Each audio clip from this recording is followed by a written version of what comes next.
दोना बेलवा करा बेउर जलवा से लो भरवा के बाबा दोना बेलवा करा बेउर जलवा से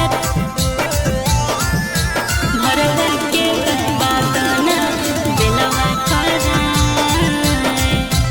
किलो भरवे खातिर अइयो तोर दुआरे जल ढारे बाबा जटा धारी तू कुछो विचार करहो बाबा हो तू अब तो विचार करहो उपेंद्र बिहारी ऋचा सिंह कहे देहु नायब तुरी हार बेउर जलवा से लो भरवा के बाबा दोना बेलवा करा बेउर जलवा से लो भरवा के बाबा दोना बेलवा